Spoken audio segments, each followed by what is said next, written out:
And gun violence claims another life in the city. The latest shooting happened just before 3 o'clock this afternoon in a building within the LaFrac City complex in Corona, Queens.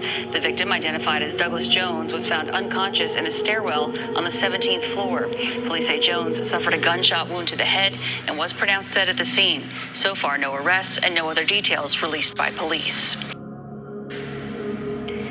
Back to some breaking news from overnight now. A 23-year-old man is dead today after police say he was shot in the head.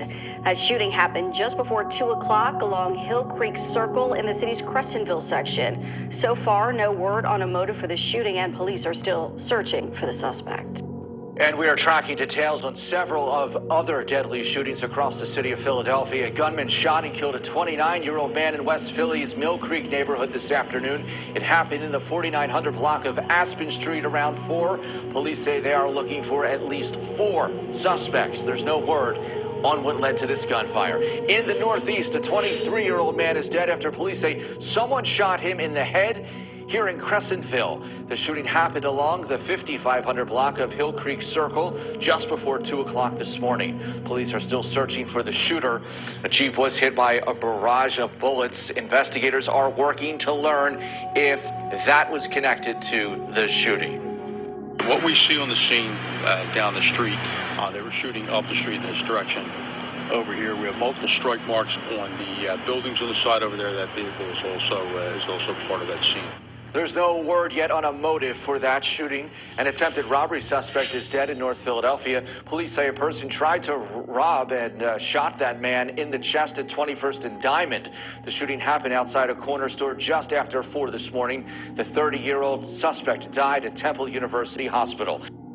Drop it on Disney Plus to see all. Here in New York City, that deadly subway shooting. Police are urgently searching for a gunman who shot and killed a man on a subway train here in Manhattan. Officers are on the scene searching for clues. Police believe the attack was random. ABC's Phil Lipoff is following the late developments here in New York. Tonight, the manhunt underway for the gunman wanted for a deadly shooting on a New York City subway train that police say was unprovoked. Riders horrified. That is scary. According to witnesses, the suspect was walking back and forth in the same train car and without provocation pulled out a gun and fired it at the victim at close range. Police say the killer shot a 48-year-old man in the chest as the train was heading to the Canal Street station near Chinatown in Manhattan. Authorities say when the train pulled into the station, the shooter took off. What we've gotten from the witnesses, there is no prior contact between the victim and the suspect.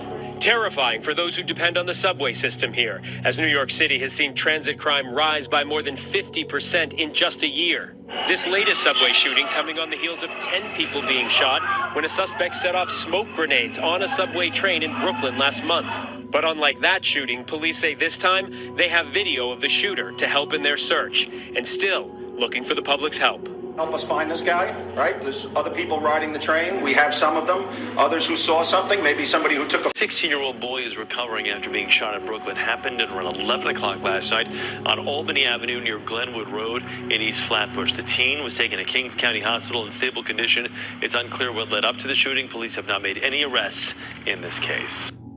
In the span of less than 15 hours, Newberry police are investigating the deaths of 4 teenagers who were all shot in the Y Street community. The first shooting was Sunday, just after midnight. The victim, a 16-year-old. Then, around 3 p.m., 3 more teens were shot and killed. Newberry Police Chief Kevin Goodman says the victims were between the ages of 15 to 19. It's sad that the young generation like this getting shot. It just hurt me, you know. And then had a shooting last night. Kid get killed last night, 16 years. It just hurt me. It really do. One thing, I spend a lot of time with the young folk in this community. And what I tell them all the time is, still my same message is, we're better than this. We're better than this, and we have to, what we're putting out there right now is not indicative of what we are and who we are. And the families just raise these young men. We're just better. We got to do better. The chief also confirmed that one of the victims of the triple shooting was interviewed by police about the fatal shooting of the 16-year-old just hours before he was killed. Preliminarily, I would say that everybody, all the victims are somehow connected. They knew each other, and my understanding, we're in the same circle.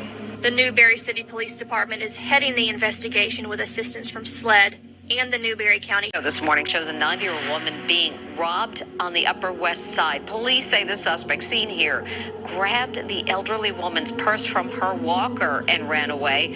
It happened back on May 10th, just before 7 p.m. on West 64th Street near Broadway. The woman tried to stop him, but he'd already taken off. Video later shows the suspect trying to shove the purse into a black duffel bag. It does not appear that the woman was hurt here. Night changed in an instant. They went from cheering on the Yankees right down the street to fearing for their lives right in their own home, just a few blocks away from the stadium. And this morning, police are looking for the suspect who they say held up this little boy and his dad just for $30 that he got away with. Take a look. The video tells the dramatic story in this case. You can see here that the dad and his 6-year-old son walk inside the apartment building around 9 o'clock Monday night. A little guy clutching a brand new bat he got from the game against the Orioles, but no sooner do they get inside than a man with a hooded jacket lurks behind them in the lobby. You see him put his hands in his pocket, and then police say he pulls out a black handgun, pointing at both of them, demanding their property. The little boy, clearly startled and scared by the holdup, running into the hallway. As they're staring down the gun, the father tries to shield his son from this callous criminal who ends up leaving again with just $30. Fortunately, though, at the end of this ordeal, neither one of the dad or the 6-year-old boy were hurt. However, police need your help this morning trying to catch the person behind that gun. You saw him wearing those bright red sneakers. He also had on a dark hooded jacket and dark pants. If you know anything, give police a call. Reporting live in the concourse section of the Bronx, I'm Anthony DiLorenzo. So looking for the robbery suspect responsible for a violent attack in Brooklyn. It happened last Sunday morning in Dyker Heights. Police say a 44-year-old man was sitting on a stoop when he was approached by the suspect, who pushed him to the ground. The attacker repeatedly punched and kicked the man and then made off with his cell phone and a wallet containing $6,000 in cash. The victim suffered cuts and bruises but refused medical attention.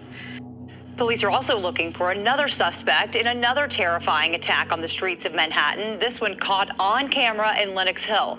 Investigators say a man with a knife approached a 29-year-old man from behind Thursday afternoon. They say he randomly slashed the victim in the back and left arm several times.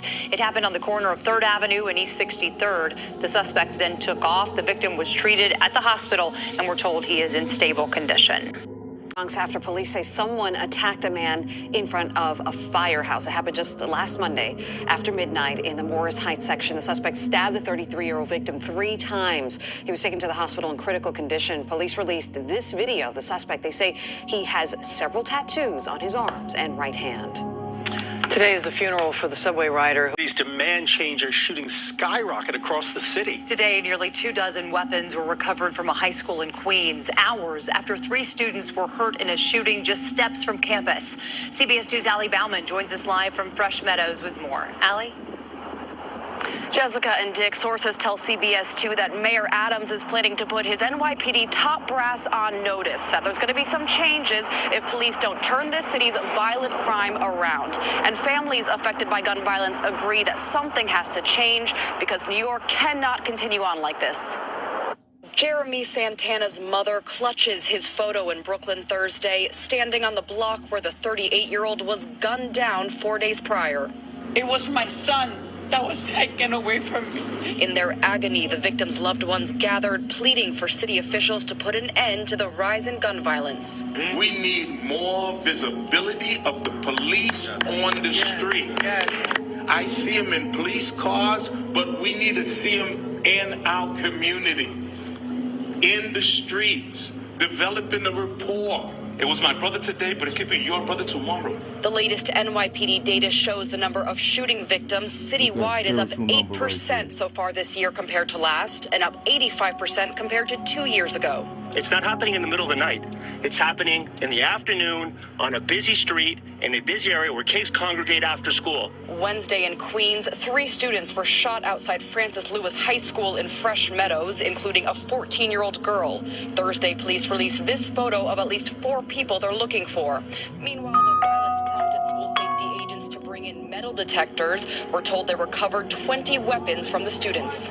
They have a stun gun and pepper spray from one student, have a lot of knives. Mayor Adams reacted to the cache of weapons in a statement, telling CBS 2, "There should be no doubt that keeping New York City safe is my top priority." New at noon, the search is on for the gunman who fired a shot that wounded a 72-year-old woman inside of her home. It happened on 128th Street in South Ozone Park at around 11:30 last night. Police say the victim was sitting in a chair when a stray bullet came through her living room window and hit her in the hand. The victim was treated for the gunshot wound at Jamaica Medical Center. She's expected to be okay. Authorities say a black sedan was seen fleeing the scene. New at noon, a TSA officer at Newark Airport stopped a passenger who had stuffed a loaded handgun into his carry-on luggage. TSA officials then alerted Port Authority police, who confiscated the handgun, arrested the man from Ocean County, New Jersey. Now, this happened last Friday. The passenger claimed he forgot he had placed the firearm into his carry-on bag. The passenger now faces a federal weapons charge. It was the 9th gun discovered by agents at the airport so far this year. At a gas station in the middle of the day. This happened in Henderson on Saturday afternoon. And we begin with CBS 17's Haley Fixler live right now at that gas station. Haley, walk us through what you've learned so far. Well, what you see in the video is several people walking around, guns in tow, before they start shooting at each other, and that happened just here. And if you look here behind me, you can see there are 3 bullet holes still in the windows of the building. But let's take a look at that video that we just mentioned.